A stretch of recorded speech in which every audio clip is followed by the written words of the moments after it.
People tend to, especially in our society today, is go from one high stress level situation to another high stress. So you work a high stress job, then you're in high stress traffic, then you come home to a high stress household where dinner has to be on the table at a certain time, and then maybe get kids off to baseball practice and ballet, and then off to bedtime, and you go from stress to stress to stress to stress, and there's no time factored in there where you get to relax, have downtime, get to soothe yourself, maybe with calming music, reading a refreshing book, or take a nice long walk or a bubble bath.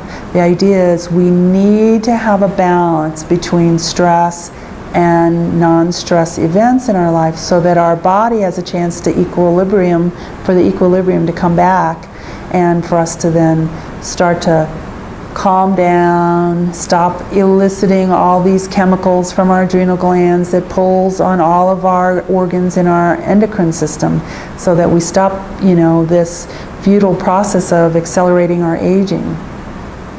So the idea is to factor in more time, also try to exercise. Exercise is a eustress. It's a very healthy practice to help you actually start to have more me time and strengthen those muscles that have deteriorated from all the stress.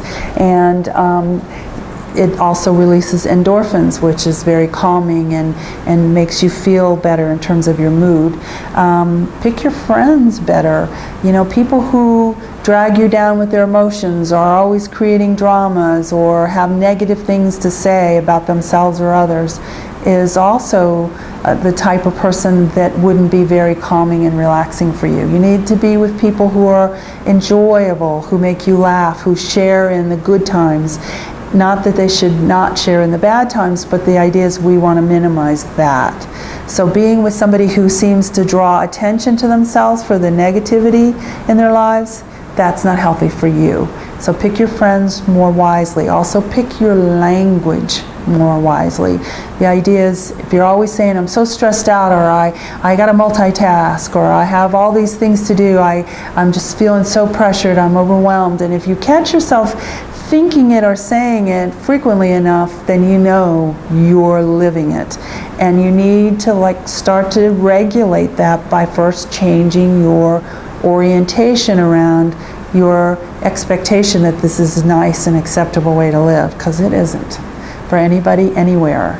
And then second, watch your language. As soon as you start to say, I'm so burnt out, or I'm so stressed out, or I need to take something, I either have a headache, or I need a chemical like alcohol or drugs to help calm me down and help relax me, then if you listen to yourself mindfully, then you can begin to change your self-talk around what you're going to turn to that's actually going to, over time, make your situation worse, not better.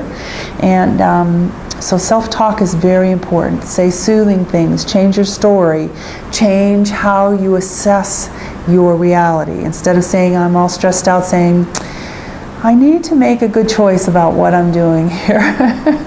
And because that's an indication for you that you're not making the best choice. Instead of saying, I'm so stressed out, because then you're using different body language, you're releasing different chemicals, and you're just doing this cavalcade that's going straight downhill of that fight or flight in your body. Also develop a hobby, as if we have time for that, but we need to say to ourselves, how important is it to keep doing these destructive behaviors that lead to us aging and not feeling well, and early diseases and perhaps early death, when we could be having more relaxed time, and in our relaxed time doing things that make us feel proud of our time, having a hobby, playing sports, crocheting, painting, going for hikes, rock climbing, whatever that is that makes you feel good. It's like a second job for you, but maybe it's where you have goals and you want to achieve those goals. That's good for your self-esteem, because distress is very bad for your self-esteem. Eustress is good for your self-esteem. And then of course there's eating healthy raw and or lightly steamed vegetables and having more fruits in your diet, trying to keep a very healthy diet is going to be important for you to replenish the reserves of nutrients in your body that, again, build and boost your immune system instead of work to deteriorate it. So again, like I said earlier, salts, fats, and sugars are what you crave when you're stressed, and if you catch yourself turning to that, or alcohol and drugs, or cigarettes, then you know you're on the wrong side of the stress column. You want to come back over where you're orienting towards the fruits and vegetables and the hobbies and the things that actually are good for boosting your immune system and keeping your stamina and your creativity fresh.